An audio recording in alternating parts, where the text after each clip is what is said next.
Every day, something dramatic happens in the Caribbean that affects our lives. We'll give you the details. We'll give you the facts on Caribbean Perspective with Eddie Frederick. Host Eddie Frederick. So glad you can join us. Ken Richards, a veteran regional journalist, has transitioned. This story takes the lead in today's edition of Caribbean Perspective for Thursday, 25th May 2023.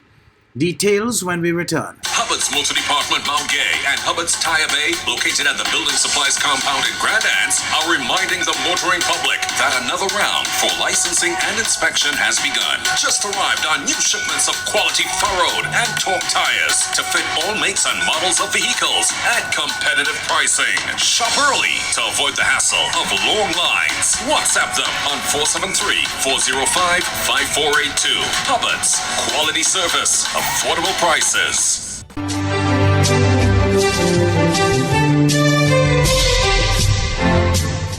Welcome back. Veteran Caribbean journalist Ken Richards passed away on Sunday. Mr. Richards, originally from Dominica, worked with the Caribbean World Service of the BBC, Radio Antilles in Montserrat, and Observer in Antigua, and Win FM in St. Kitts and Nevis. He created OSAR, Old Street Audacity Radio, where he demonstrated his passion for sharing the news and his love of music, Caribbean history, entertainment, and comedy. Andre Huey of SKN Newsline reports. Veteran Caribbean journalist Ken Richards passed away on Sunday. Mr. Richards, originally from Dominica, worked with the Caribbean World Service of the BBC, Radio Antilles in Montserrat, the Observer Radio in Antigua, and Win FM in St. Kitts and Nevis. He also created OSAR, Old Street Audacity Radio, where he demonstrated his passion for sharing the news and his love for music, Caribbean history, entertainment, and comedy. In a tribute to Richards, well-known Caribbean journalist Julian Rogers, in a Facebook post, said Richards' contributions extended far beyond his achievements. He was a guiding light for aspiring journalists and musicians alike. His wisdom, mentorship, and unwavering commitment to truth and integrity nurtured a new generation of talent, shaping the future of journalism with his invaluable insights. The mark he left on newsrooms and creative spaces will forever be cherished and remembered, Rogers said. Former St. Kitts Nevis broadcast journalist Tony Frederick Armstrong also paid tribute to Richards, describing him as a fair and fearless reporter, a stickler for detail and accuracy, and was relentless in his pursuit of a story. BBC broadcaster Neil Nunes said Richards was known for his commitment to excellence, his editorial integrity and rigor. He was fearless in holding powerful to account. Ken Richards was a proud pan-Caribbean man. He championed Caribbean people, our story and place in the world. Richards was ailing for some time and was in the hospital in Dominica at the time of his passing. I'm Andre Huey for SKN Newsline. Police commissioners from around the region are in Trinidad for the 37th Annual General Meeting of the Association of Caribbean Commissioners of Police, ACCP. Starting Monday until Friday of this week, commissioners and other national security stakeholders will have shared and discussed the development and implementation of policies and strategies to combat crime, with a view to developing what the ACCP describes as a shared repository of crime reduction. TV6's Renissa Cutting reports. What does it take to effectively combat crime? It's a simple question and a complex issue. But head of the Association of Caribbean Commissioners of Police, Edwin Martin, believes at the core, the solution lies in strong leadership and public support. Having an astute and assertive police force driven by a passion to address crime, and of course pushing hard to have public cooperation, not undermine public cooperation. The police cannot do anything without the public. The ACCP head, who also serves as Grenada's Commissioner of Police, reports that while crime is generally on the upswing across the region, Grenada has been able to effect a gradual reduction in crime. He tells TV6 at the end of the conference, all commissioners should have access to a working crime reduction template. We have had year on year, basically for the past few years, reduction in crimes, small percents. So I will not say there is a downward trend. I would say there is more or less a stability. We have seen a bit of an increase in the first quarter of this year, going up by about 8% this year for the first quarter. But we have had that in the past and was able to respond to that, and by the end of the year, see reductions. So that is something that Grenada would be hoping to bring to Trinidad and Tobago, perhaps, in terms of reducing crime? Well, of course, we want to see the reduction of crime across the region takes place. And what we want to do is that we create a platform, and the ACCP is looking for this. We are looking now to position a repository within the ACCP where individual states can tap into and see what are the strategies and concepts applied across different countries to treat with particular problems. So you can have a template and then use that template if needs be and tailor it to fit your circumstances. So you do not have to reinvent the wheel. Meantime, National Security Minister Fitzgerald Hines believes all participating countries stand to benefit equally from the conference.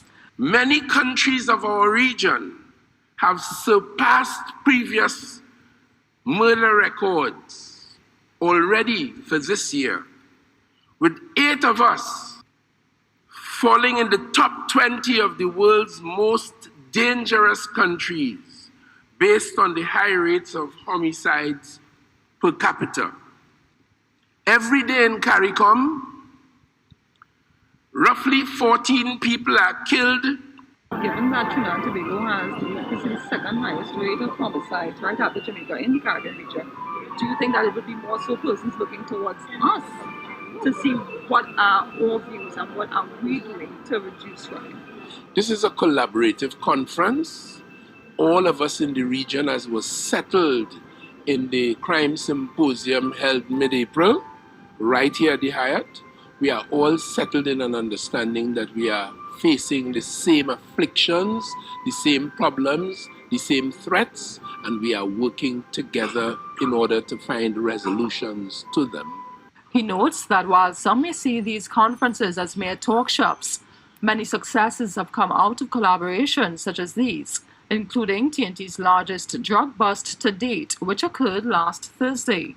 Only last week, our transnational organized crime unit intercepted and seized 168.2 kilograms of cocaine from the intelligence they gathered intended for the United States. This valued at some 234 million Trinidad and Tobago dollars. I was amazed when I learned of some of the going-ons there. Police Commissioner Earl Herwood Christopher brought welcome remarks at the conference, which will come to an end on Friday. I wish all of us a wonderful and memorable conference experience and productive working sessions that will yield historic and valuable recommendations and conclusions that will serve to make our countries and our region a safe place for all our citizens and visitors who rely on us to ensure their safety. Once again, welcome and thank you. Renessa Cutting, TV6 News. You're listening to Caribbean Perspective with Eddie Frederick.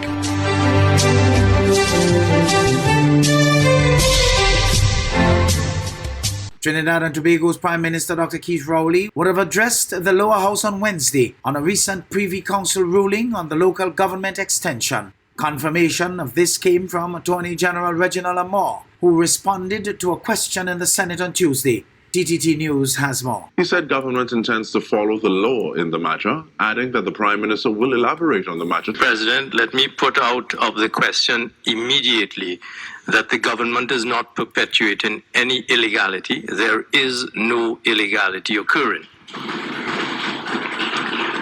The government has observed the Privy Council decision dated the 18th of May 2023. It intends to follow the law as it always has and always will, and will take all actions according to law.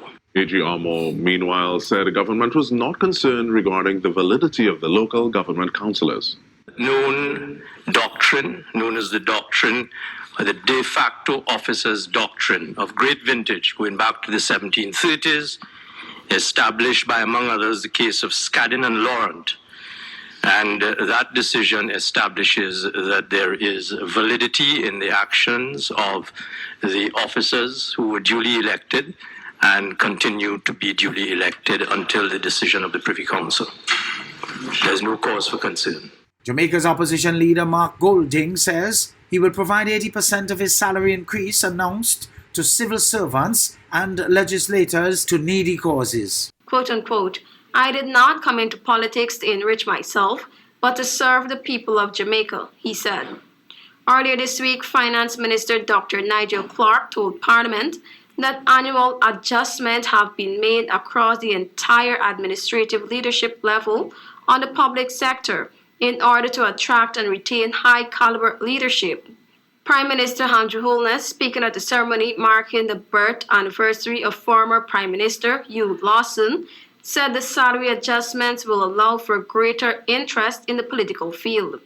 As a result of the new salaries, Holness will receive 28.8 million Jamaican dollars annually as of April 1 next year, while Golden will be paid $25.7 million. Golden told reporters that he will be retaining 20% of the salary increase while giving the remainder to needy causes. Quote unquote, as leader of the opposition, I must lead by example. At a time like this, I will therefore redirect the bulk of the 240+% increase in my pay and retain 20% of the increase and contribute the rest to persons in need and other worthy causes. In the meantime, the compensation package restructuring by the government of Jamaica has left several anomalies and discrepancies lingering for teachers across the island. More in the CVM Live report with Natalia Clark. The Jamaica Teachers Association has joined the chorus of voices expressing dismay at the recent announcement by government to increase politicians' salary by over 200%. The news has forced President LaSonia Harrison to once again call on the government to resolve the anomalies existing with teachers' salaries. Something went wrong, and all we're asking for, one, the release of the formulas, and two, recalculation and bring us back to the table to treat with the matters that are affecting the teachers. That is all.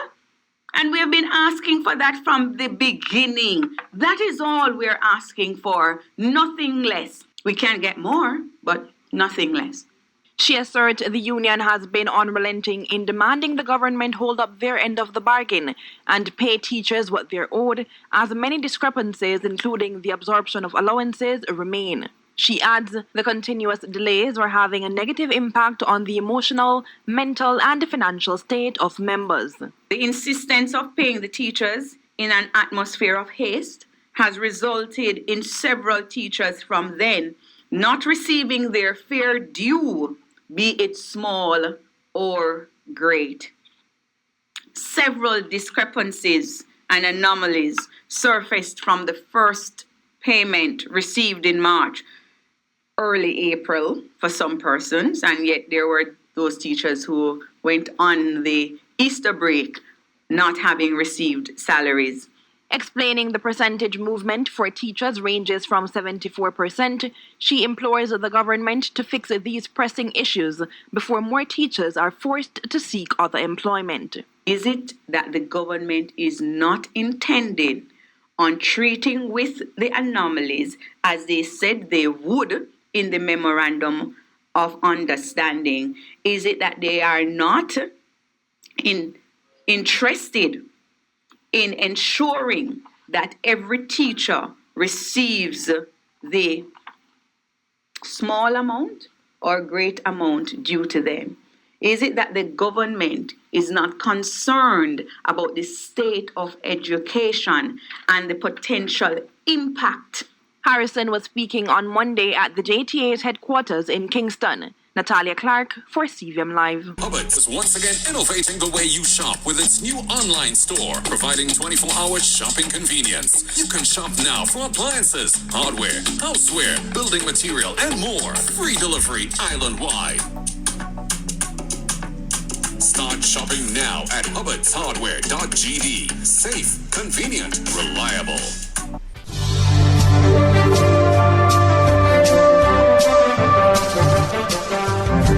I I'm Eddie Frederick. This has been Caribbean Perspective, a whole new approach to highlighting developments in the Caribbean.